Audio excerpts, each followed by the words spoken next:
कहानी एक ऐसे घर से जहां शादी का माहौल है, लेकिन टेंशन और शांति इतनी कि शादी का घर किसी जंग के मैदान जैसा दिख रहा था। अरे जैसा मर्जी डेकोरेशन कर दो, पैसों की चिंता मत करो। इतना पैसा जब लड़के वालों को दे दिया तो फूल वालों को देने में मुझे क्या दिक्कत है? अरे धीरे बोलो ना, साफ लग रहा है कि फ्रस्ट्रेटेड हो। अरे तुम तो चुप ही रहो। एक बेटी संभाल नहीं पाई। सारा दिन मैं काम पर जाता था, सोचता था घर पर बच्चों को अच्छे से संस्कार मिल रहे होंगे, लेकिन नहीं, मैडम को तो अपनी किटी और फैशन से फुर्सत मिले तब ना। माँ चुपचाप वहां से चली जाती है। समझ में नहीं आता कि आखिर शर्मा खानदान में हो क्या रहा है। कल तक चिड़िया सी फुदकने वाली शीना की शादी यूं अचानक एक मोटे काले लड़के से क्यों हो रही है? शीना कमरे में हाथ में गुड़िया लिए बोलती है, मेरे साथ जो हो रहा है ठीक हो रहा है। तुम तो सब जानती हो, साहिल मेरे लिए भगवान है। अब जब वो ही नहीं मिला तो फिर कोई भी हो, जिंदगी ही तो जीनी है, जी लेंगे। बाहर शीना की बुआ किसी से बात करती है। अरे मोटा नहीं, उसे तो खाते पीते घर का कहते हैं।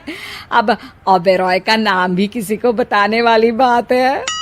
उनका इकलौता लड़का तो करोड़ों की सामी तो है ही। अरे हमारी शीना बिटिया तो रानी बनेगी, रानी। इन सब के बीच कहीं कोने पर शीना हाथ में मेहंदी सजाए बैठी थी और आंखों में आंसू सजाए। और वो समय भी आ जाता है जब शीना मंडप के नीचे हाथ में वरमाला लिए खड़ी होती है, लेकिन तभी अफरा तफरी मच जाती है। कोई कहता है, अरे लड़के की माँ को हार्ट अटैक आ गया। अरे अच्छी खासी थी, कैसे हो गया? अरे कहते हैं ना, किसी किसी लड़की के पैर अच्छे नहीं होते। हो सकता है कि मनहूस है ये लड़की। शीना पास खड़ी सब सुन रही थी। फिर शीना अपने कमरे में आ जाती है। शादी ये कहकर नहीं होती कि लड़की मनहूस है।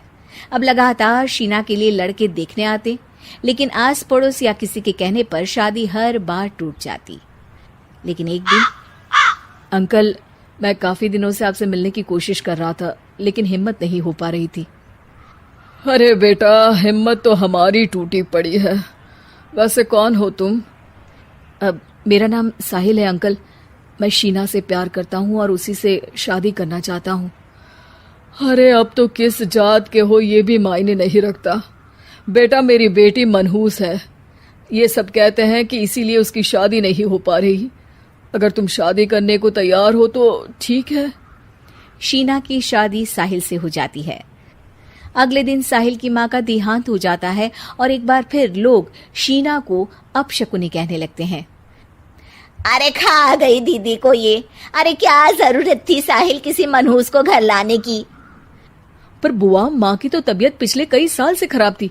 डॉक्टर्स ने जवाब दे दिया था। क्या पता ये भी उनका सौभाग्य हो कि वो बहू का मुंह देख पाई। अरे बहू का मुंह देख पाई, या ये कह लो कि बहू का मुंह देखते ही स्वर्ग लोक सिधार गई। खैर, हमें क्या, घर तुम्हारा है, हम तो चले। अब शीना को खुद पर ही शक होने लगता है कि कहीं सच में वो अपशकुनी तो नहीं। साहिल, हम दोनों की शादी नहीं हुई होती तो अच्छा था।